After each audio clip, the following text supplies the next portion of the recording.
this critical thinking. Yeah. That's what the beginning of this book talks about is in the beginning of time, you got all these like caveman type people, and they believe in whatever they see, the physical thing, and there it is. And then eventually they start believing in, okay, well, I can't explain this, so it's some sort of God. Mm-hmm. Well, okay, well, if that thing's a God, then this thing's a God.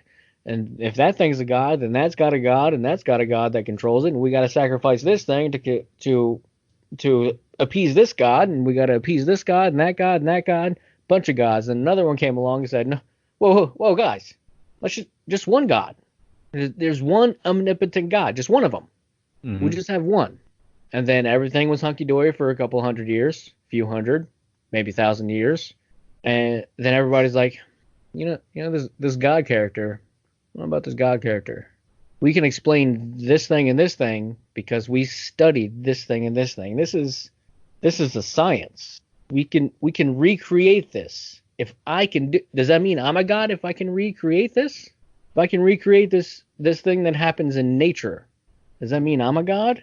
No, that means it's science. That means you can recreate it and you can create it. Are we all gods? No, we're not all gods. We can explain it away. We can't explain it away. That means it's scientific. It's a thing that happens naturally. It's always going to happen. So now, currently in modern times, the new religion is science. The new religion is fact and information and data. The new thing more and more people are gravitating towards is information and data that you can collect yourself. So interesting. So you're saying is the new religion Science. science? Not Scientology. That's a whole Right. other goddamn ballgame. That's completely different. Right. But now there is so many things we can't explain every single little thing that happens, but there is a lot of things that we can say, well, that's not magic. That's not some deity making it happen. We didn't sacrifice this thing for this thing to happen. It happens because of this. Hmm. More and more people are believing more in science and data and information than they are in the word, the faith. Don't get me wrong, there's still plenty and plenty of things out there that are out of reach. Why did this thing happen? Oh, hell if I know. But most people would attribute that to something scientific we haven't discovered yet. Yes, exactly. Like this dark matter. Right now we have no clue. Somebody just made that up. Like, okay, we can't explain how these things do this thing in space. I don't understand how these things happen. Well, what if we just plug this thing in to make it right? What if we just equal the equation out? Just give us a zero at the end. X equals this. What is that? Well, I don't know. That's something else that we can't see. It's in the dark. Dark matter. So I don't know if I've said it like in public episodes or Patreon, but like I believe in God. Uh-huh.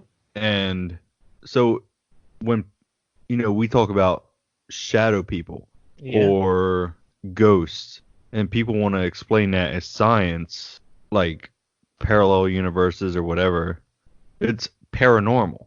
Right. And it So feels good. isn't God paranormal? Wouldn't Yeah.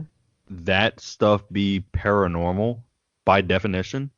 Right. So who's to say that a shadow person is not? I don't really know how I'm just saying like I feel like in a sense science and God kind of go hand in hand. Some people call it science, other people call it God. It's just this. If you can't explain it, then it's paranormal. It's some sort of otherworldly magic. You want to say magic? Magic, yeah. Paranormal, magic, same thing. I mean, Yeah. right? I mean, not sleight of hand magic, just otherworldly magic, like stuff we don't understand. Right. Sleight of So hand we can figure out, not yeah. stage magic. But Right. Exactly. But we can't explain. We are nowhere near explaining how you think the way you think, how your consciousness is. what is consciousness?